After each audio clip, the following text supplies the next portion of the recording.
तो मैं चाहूंगा कि हर एक कलब खुदावंद की हजूरी में खुल जाए और दुआ करे और कहें अवा पाक खुदा तू आज तू मेरे लिए बोल और कलाम कर। मेरे खुदावंदों के खुदा आज का कलाम मेरे लिए कलाम हो। मेरे पाक खुदा जाएंगे।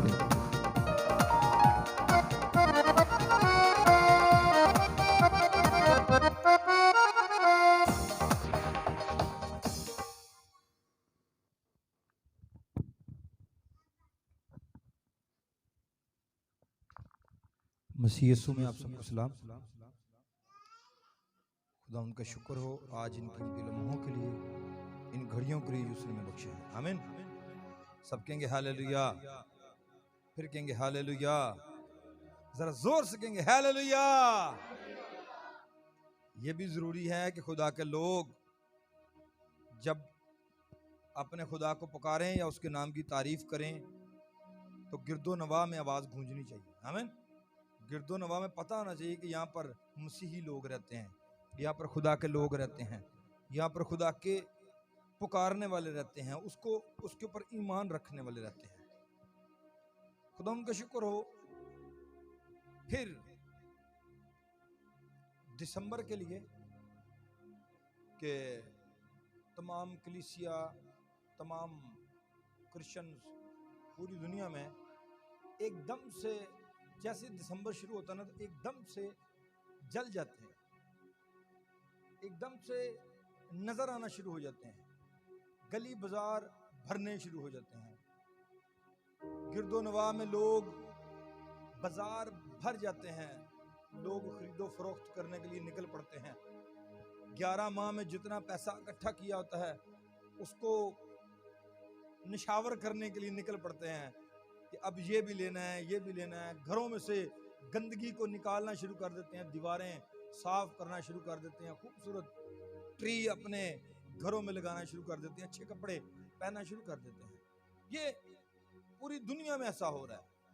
और जैसे ही पहली तारीख आती है हमारे यूनाबाद में भी रश आहिस्ता आहिस्ता बढ़ना शुरू हो जाता है। पहले जो भाई सुलेमान के घर आने के लिए मुझे 3-4 मिनट लगते थे, अब मुझे वहीं पर आने में 15 से 20 मिनट लगते हैं। आहिस्ता आहिस्ता ये टाइम बढ़ता चला जाएगा क्योंकि लोग ज्यादा हो जाएंगे, क्राउड बढ़ता चला जाएगा, लोग चर्च खाली होना शुरू हो जाएंगे, चर्चिज में लोग आना जाना कम कर देंगे, लोग ज्यादा अपनी पार्टीज में, लोग ज्यादा बाजारों में, लोग ज्यादा गलियों कूचों में नजर आना शुरू हो जाएंगे, लोग दुआ करना छोड़ देंगे। जो सुबह के वक्त उठकर बाइबल पढ़ते थे वो थोड़ा स्लो हो जाएंगे, जो शाम की इबादत करते हुए वो भी स्लो हो जाएंगे। वो कहेंगे जी शाम को मैं फलां जगह गया था, सुबह मैं इसलिए नहीं उठ पाया क्योंकि रात को मैं लेट सोया था। यानी कि हमारी रूटीन में कुछ चेंजिंग आना शुरू हो जाएंगे। और ये मामूल की बात है, हर दिसंबर में ऐसा होता है। हर दिसंबर में हमारे यूनाबाद में आपको डॉल्फिन पुलिस के लोग ज्यादा नजर आएंगे, पुलिस ज्यादा नजर आएगी। वो जगह जगह चौकों में लड़कों को पकड़ रहे होंगे, उनकी पॉकेट चेक कर रहे होंगे, उनके कोट चेक कर रहे होंगे, देख रहे होंगे इनमें क्या है, क्योंकि हमें पता है कि हमारी जनरेशन जो है वो मसीह को छोड़कर किसी और राह पर चल रही है। और ये रूटीन में हो रहा है। हर साल हम यही कुछ देखते हैं, हर साल हम इसी बात को का डंडोरा पीटते हैं कि ऐसा हो रहा है। हर साल हम अपने घर में से कचरे को बाहर निकालते हैं, हर साल हम अपनी दीवारों को अच्छे से पेंट करते और साफ करते हैं, हर साल हम अपनी गली को साफ करते हैं, हर साल हम अपने घर के बाहर खूबसूरत सी लाइटें लगाते हैं, हर साल हम अच्छे कपड़े पहनते हैं। लेकिन हर साल क्या यीशु मौजूद होता है हमारे पास? This is the point. हमारा चर्च में आने का मकसद क्या है? कलीसिया का कलाम को सुनने का मकसद क्या है? क्रिसमस को मनाने का मकसद क्या है? मुझे लग रहा है कि शायद हम एक बहुत बड़े पॉइंट को छोड़कर हम किसी और राह पर जा रहे हैं। मैं चाहता हूं कि हम पहले बाइबल मुकद्दस में से निकालेंगे रूत की किताब जरा सब निकालिएगा थोड़ी देर के लिए। आज हम थोड़ी अलग से सीखेंगे। मेरे साथ निकालिए रूत की किताब, पुराने अहदनामा में कज़ात की किताब के फौरन बाद कज़ात की किताब के फौरन बाद, यानी कि ये कज़ात ही का दौर है, यानी कि काजियों का दौर है। और काजियों के दौर में आज हम पहली 5 आयात को पढ़ेंगे और थोड़ा ध्यान देंगे इनके ऊपर। मैं चाहूंगा तमाम बेटियां बेटे बड़े ध्यान से सुनिए, बड़े ध्यान से। मैं अक्सर कहता होता हूं कि मावा ना पता की कर दिया ना, ਜਿਹੜੇ ਬਾਲ ਕੱਲੇ ਚਰਚ ਆਉਂਦੇ ਨੇ ਆਪਣੇ ਮਾਪਿਓ ਦੇ ਨਾਲ ਨਹੀਂ ਆਉਂਦੇ। ਮੈਂ ਕਹਿੰਦਾ ਲੈ ਆਪਣੇ ਘਰ ਦੀਆਂ ਜਿਹੜੀਆਂ ਨੇ ਨਾ ਟੈਨਸ਼ਨਾਂ ਉਹ ਚਰਚ ਭੇਜ ਦਿੰਦੇ ਨੇ, ਜਾਓ ਜਾ ਕੇ ਪਾਦਰੀਆਂ ਨੂੰ ਤੰਗ ਕਰੋ।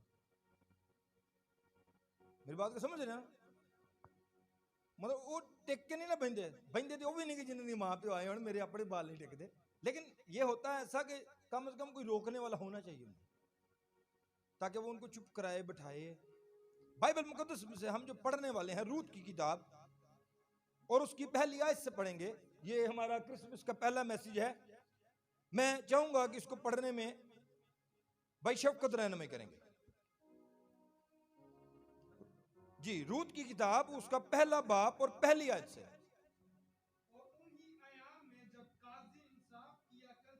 और उन्हीं अयाम में जब काजी इंसाफ किया करते थे,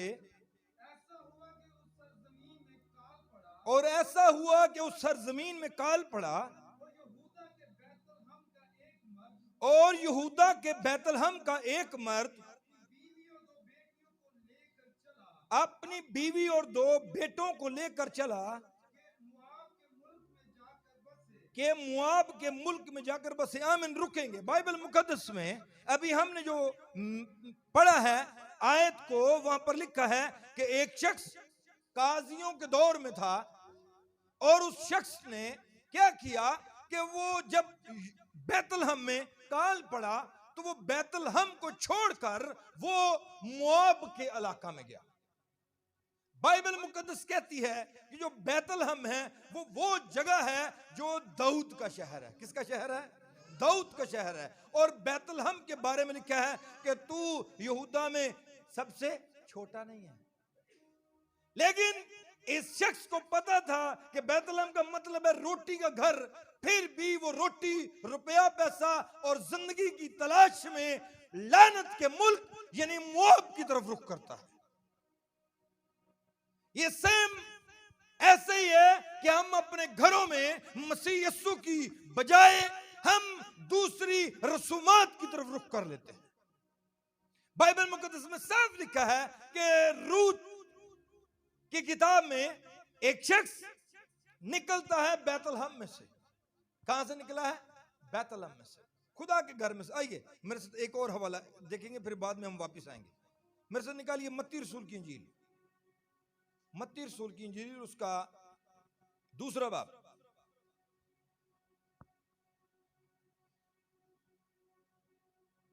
और उसकी पहली आयत से पढ़ते हैं। लिखा है जब यीशु हेरोदिस बादशाह के जमाना में यहूदा के बैतलहम में पैदा हुआ, तो देखो कई मजूसी पूरब से यरूशलेम में ये कहते हुए आए कि यहूदियों का बादशाह जो पैदा हुआ है वो कहां है, क्योंकि पूरब में उसका सितारा देखकर हम उसे सजदा करने आए हैं। ये सुनकर हेरोदिस बादशाह ने और उसके साथ यरूशलेम के सब लोग घबरा गए, और उसने कौम के उन सब सरदार कानों और फकीयों को जमा करके उनसे पूछा कि मसीह की पैदाइश कहां होनी चाहिए। उन्होंने उससे कहा यहूदा के बैतलहम में। कहां पर होनी चाहिए? यहूदा के बैतलहम में, क्योंकि इजरायली कौम इस बात को जानते थे कि किताब मुकद्दस में, हमारी इल्हामी किताब में खुदा ने कहा है कि मसीह की जो पैदाइश है वो यहूदा के बैतलहम में ही होगी। यहूदी लोग इस बात को बेहतर तौर से जानते थे, और ये शख्स जो यहूदी ही है, जो यहूदा के कबीला में से है, वो अपनी बीवी और बच्चों और अपने सामान को उठाता है और एक मुल्क को जाता है जिसका नाम मुआब है। और मुआबी लोग कौन हैं? जो ना यहोवा को जानते हैं ना खुदा को जानते हैं, लेकिन वो बैतलहम को छोड़ चुके हैं। लेकिन जब वो उस मुल्क में जाता है तो वहां पर वो किस चीज को लेने के लिए जाता है, वो वहां पर लेने एक्चुअली जा रहा है अपनी जिंदगी की हिफाजत।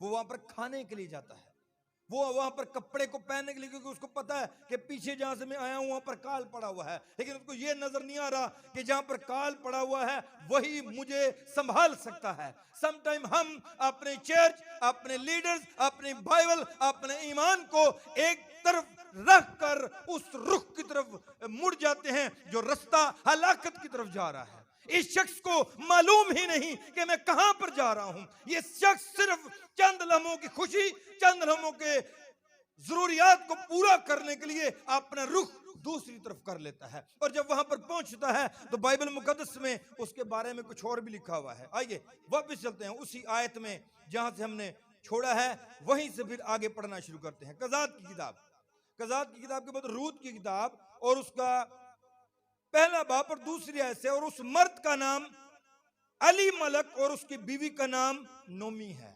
उसका नाम क्या है? अली मलक और उसकी बीवी का नाम नोमी है, और उसके दो बेटों के नाम महलून और कैलवन थे। ये यहूदा के बैतलहम के अफराती थे। सो वो मुआब के मुल्क में आकर रहने लगे, और नोमी का शोहर अली मलक मर गया। समटाइम हम खुराक और अपनी खूबसूरती के पीछे भागते हैं। समटाइम हम उस राह पर चले जाते हैं जहां पर हम सिर्फ ये सोच रहे होते हैं कि अगर दुनिया इस तरफ आ रही है तो मैं भी इधर आकर बहुत बाबरकत हो जाऊंगा। लेकिन वो बरकत उसके लिए मौत का सबब बनी। जो शख्स बैतलहम को छोड़ चुका था, उस जगह को वो छोड़ रहा था जहां पर मसीह की पैदाइश है, जहां पर मसीह का कलाम है, जहां पर मसीह आने वाला है, जहां पर मसीह बरकत देने वाला है।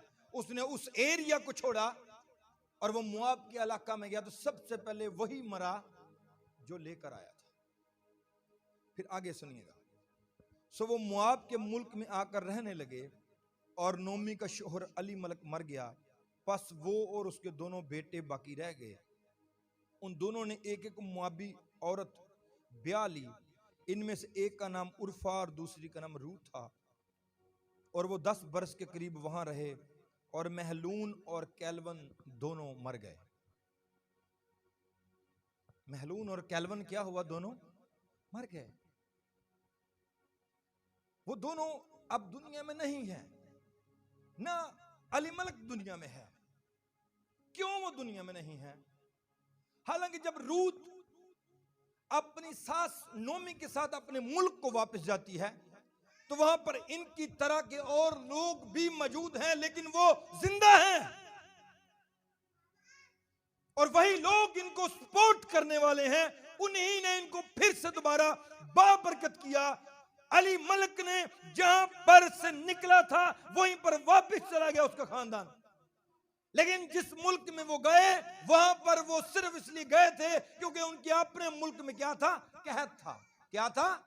कहत। गौर करें, सामने ध्यान देंगे। क्या था? कहत था, काल था, रोटी कम थी, कपड़ा थोड़ा था, हल्का था, उनके पास बहुत अच्छी चीजें नहीं थी। हो सकता वो वहां पर मेहनत करते तो वो जिंदा रहते, लेकिन उन्होंने बैतलहम को छोड़ा, उन्होंने रोटी के घर को छोड़ा, उन्होंने उस इलाका को छोड़ दिया जहां पर उनका रहना बहुत जरूरी था। बाइबल मुकद्दस में हमने अभी जो मत्ती रसूल की इंजील में पढ़ा है कि बैतलहम के लोग वहां पर रह रहे हैं, यरूशलेम के लोग वहां पर रह रहे हैं, हेरोदिस बादशाह वहां पर मौजूद हैं, इस्राएली लोग इर्द गिर्द वहां पर सब रह रहे हैं, वो खा पी रहे हैं, लेकिन उनको मसीह का इंतजार तो कर रहे हैं, लेकिन उनको पता ही नहीं कि मसीह उनके यहां पैदा हो चुका है। गैर कौमों में से बाइबल मुकद्दस में लिखा है मत्ती 2 बाब में कि मसीह की पैदाइश इस तरह हुई कि यहूदा के बैतलहम में मसीह यीशु पैदा हुए, और उनकी खबर किनको मिली है? दूर के मुल्क से, मशरक के मुल्क से मुराद अगर इसराइल का मशरक देखें तो वो अरब बनता है।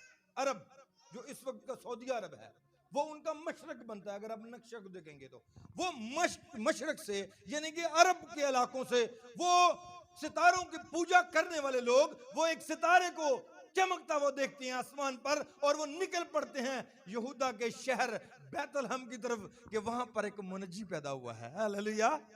एक गैर कौम के लोग मसीह की पहचान करते हैं और वो मसीह को ढूंढने के लिए वो बैतलहम में पहुंच जाते हैं और बैतलहम की अफराती जिंदगी और खुराक को पाने के लिए मुआब में चले जाते हैं। कैसा अजीब सा इत्तेफाक है। और ये इत्तेफाक उस वक्त नहीं था, ये इत्तेफाक अभी भी मौजूद है। अभी भी बाइबल मुकद्दस हमें सिखाती है कि हम अपनी कलीसिया में, अपने लोगों में, अपने मसीह के साथ जुड़े रहें, लेकिन हम अपनी जरूरियात के पीछे भागते और मसीह को छोड़कर मुआब की तरफ रुख कर लेते हैं। और फिर मौत घेरती है, फिर मुसीबत घेरती है, फिर दुख घेर लेता है हमें, फिर हम अपने चर्च की तरफ भागते हैं। जिस तरह से नोमी अपनी बेटी, अपनी बहू रूत को लेकर वापस भागी। जब गई थी तो उसका खामन, उसके बेटे साथ थे, लेकिन जब वापस आई तो वो भूखी ही थी। फिर उसके पास खाने को कुछ भी ना था, हो सकता है उसके कपड़े भी फटे हुए हों, उसकी जो बहू थी वो भी बुरी हालत में थी। फिर वो भूखी ही उसी मुल्क में वापस आ गई। जब वो बैतलहम में आई तो फिर खुदा ने उसको बाबरकत किया। आइए मेरे से एक और हवाला निकालेंगे बाइबल मुकद्दस में से, दानियल की किताब, उसका 5वां बाब। दानियल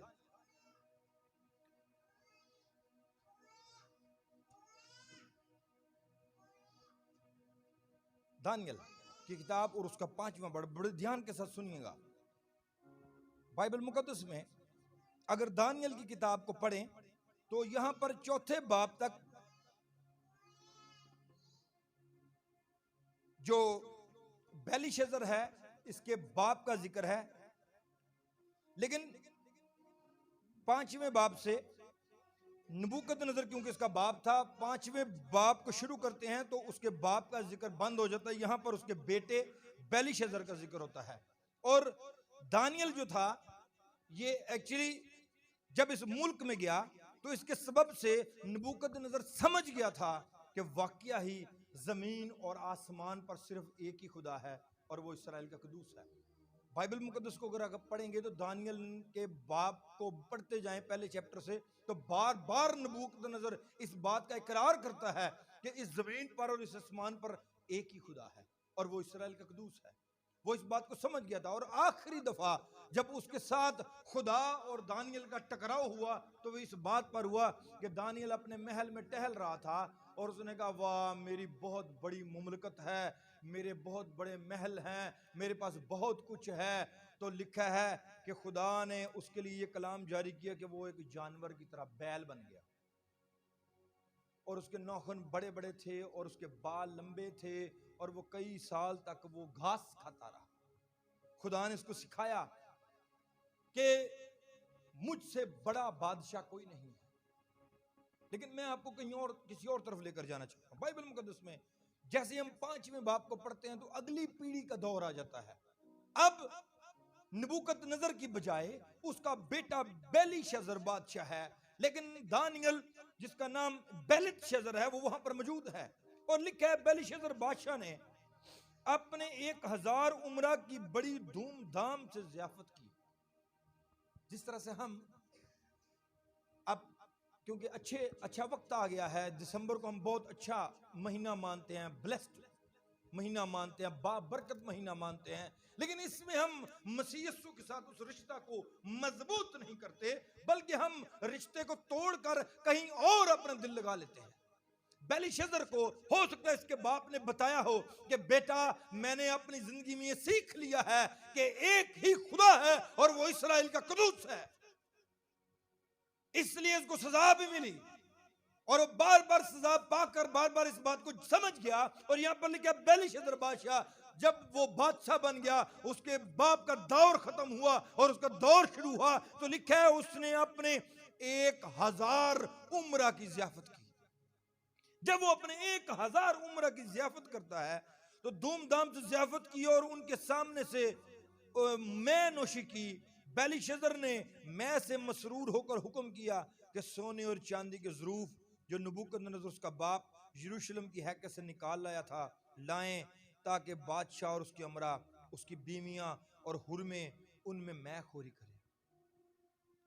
जरा ध्यान दीजिए, गौर कीजिए। मैं और आप, हम मसीह यीशु के ऐसे ज़रूफ हैं जिनके अंदर मसीह यीशु का लहू होना चाहिए। आमीन।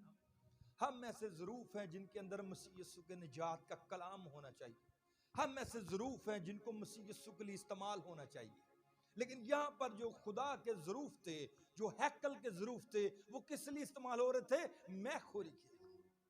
जब वो मैखोरी के लिए ज़रूफ इस्तेमाल हो रहे थे तो फिर खुदा को गुस्सा आता है। इस जमीन पर मैं और आप मसीह यीशु के ऐसे ज़रूफ हैं जो दूसरे ज़रूफ के अंदर हम उंडेले जाएं तो वो भी रूह की तेल से भर जाएं। बाइबल मुकद्दस में लिखा है ना, मेरा ख्याल है कि गालबन सलातीन की किताब में लिखा है कि एक औरत थी, उसके बेटे गुलामी के लिए बेचे जा रहे थे क्योंकि उनके खामद ने कर्ज नहीं दिया था, बच्चों के बाप ने। तो अलीशा ने शायद कहा था कि बर्तन आरायत ले ले, इर्द गिर्द से बर्तन इकट्ठे कर ले। तेरे पास क्या है? उसने कहा मेरे पास एक प्याले में थोड़ा सा तेल है। उसने कहा बर्तन आरायत ले। उसने बर्तन आरायत यानी कि धार बर्तन ले ले। तो उसने कहा अपना दरवाजा बंद कर ले और बर्तनों के अंदर तेल को उंडेलना शुरू कर। जैसे जैसे वो तेल उंडेल रही थी, बर्तन भरते जा रहे थे और वो बर्तनों को साइड पर करती जा रही थी। एक वक्त आया कि उसने अपने बेटे को कहा होगा कि बेटा और बर्तन ला। तो उसने कहा माँ और बर्तन खत्म हो गए हैं। तो लिखा फिर तेल माकूफ हो गया, यानी कि तेल ठहर गया, खत्म नहीं हुआ, ठहर गया। लिखा है माकूफ हुआ। माकूफ का मतलब है ठहर जाना, रुक गया। इसका मतलब है अगर और बर्तन होते तो तेल जारी रहता। आमीन।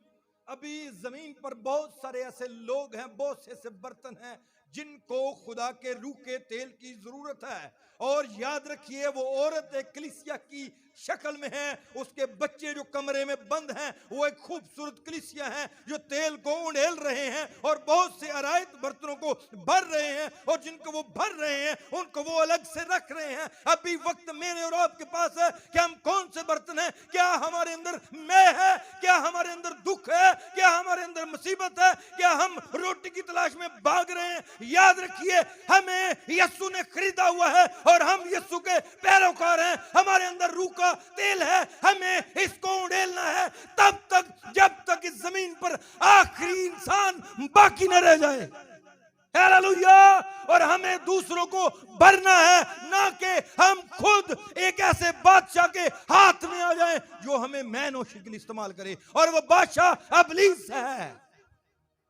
हमें इब्लीस के हाथ में नहीं आना कि वो हमें अपने लिए इस्तेमाल करे। यहां पर लिखा है बेलिशस्सर ने खुदा के बर्तन अपनी मैनोशी के लिए इस्तेमाल किए। जब उसने अपनी मैनोशी के लिए इस्तेमाल किए तो फिर खुदा ने उसे सजा दी। हमें सबसे पहले अपने आप को महफूज करना है। याद रखिए, इब्लीस इस वक्त गलियों कूचों में नहीं बल्कि वो कलीसिया के दरमियान में बैठा कुफर बक रहा है, और वो हमें ऐसी रस्मात, ऐसे तरीकाकार के बारे में बता रहा है जो दुनिया के मुकाबले में हो सकता है बेहतर हो, लेकिन खुदा के मुकाबले में वो गलत है।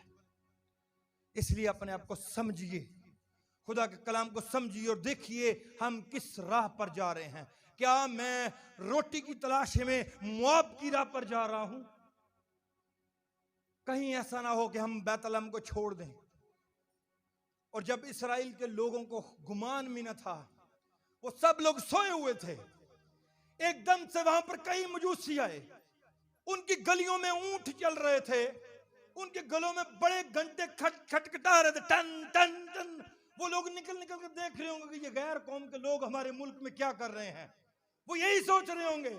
लेकिन वो तमाम के तमाम जाकर हेरोदीस बादशाह के महल में चले गए। उन्होंने कहा हाँ जी, आपके आने की वजह। उन्होंने कहा हमें वो बताओ जो हम पूछ रहे हैं। क्या पूछने आए हो? यहूदियों का बादशाह जो पैदा हुआ है वो कहाँ है? हालेलुया। गैर कौम आज भी इसी इंतजार में है कि उन तक यहूदियों के बादशाह का कलाम पहुंचे। लेकिन जरूरत यह है कि इस्राएल जागे, खुदा के लोग जागे, यीशु के लहू से धुले हुए लोग जागे और वो दूसरों को पैगाम दें कि यीशु अल मसीह नासरी जिसकी तुम तलाश कर रहे हो वो मेरे पास है। जब हमारे पास होगा तो हम उसे देंगे, लेकिन जब हमारे पास नहीं होगा तो हम दूसरों की मानद डर जाएंगे। बाइबल मुकद्दस में लिखा है कि हेरोदिस और उसके लोग और तमाम यरूशलेम के लोग डर गए। क्यों डर गए?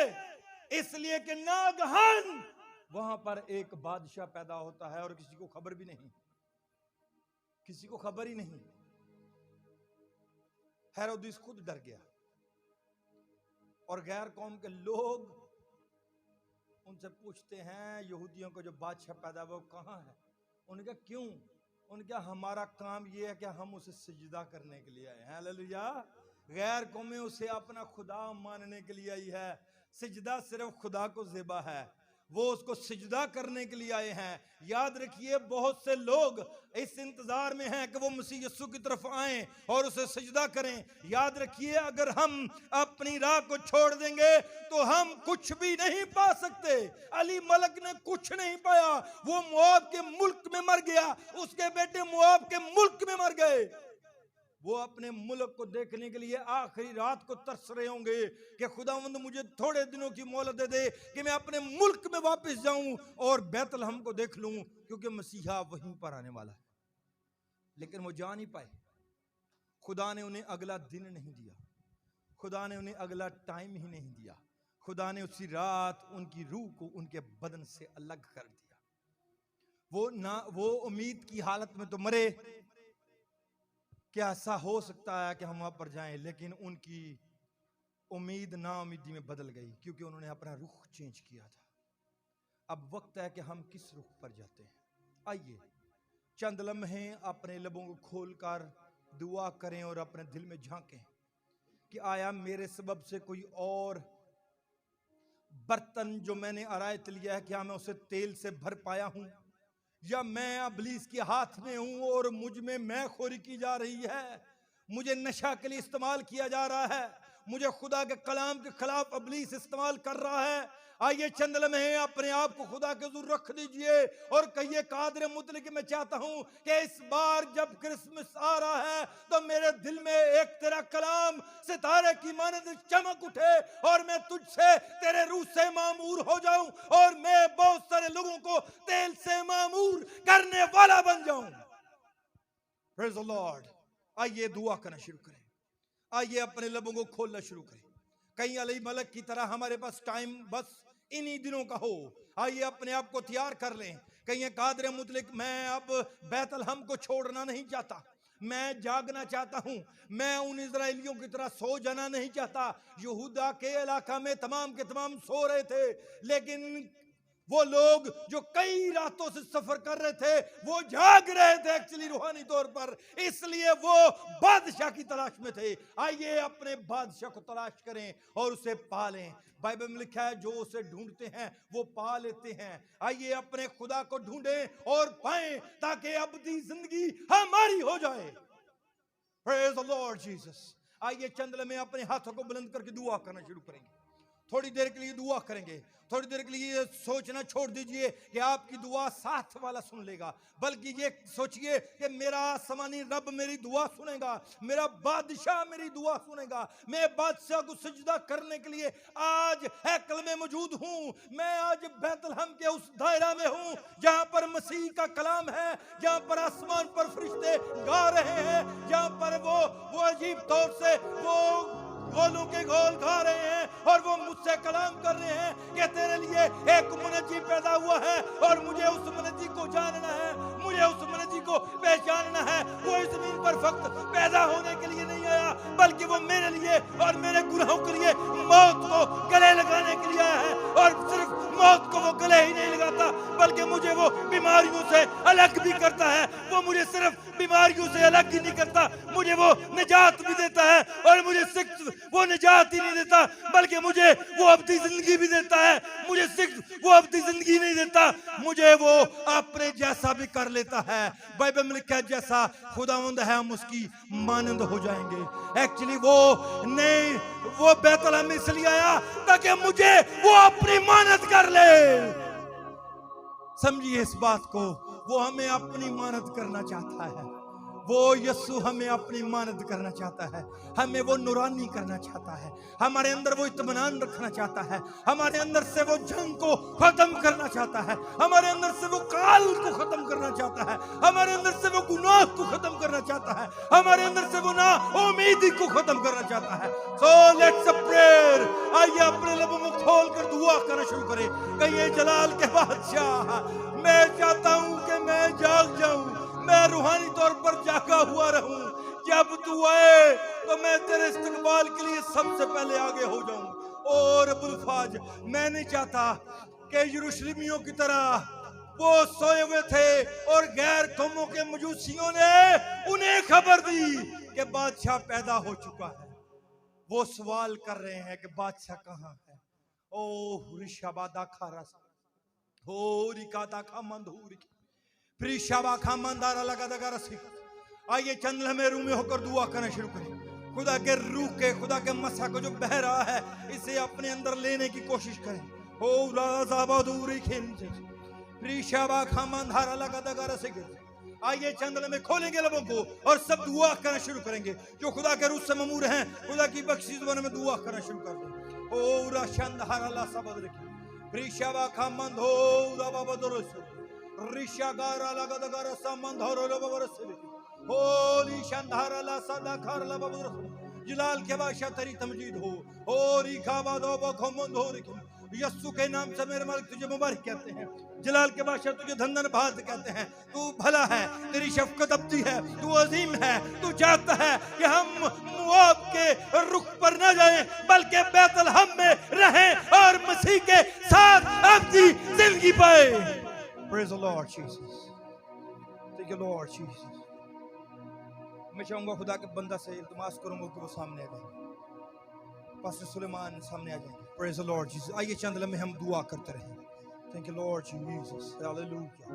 Hallelujah.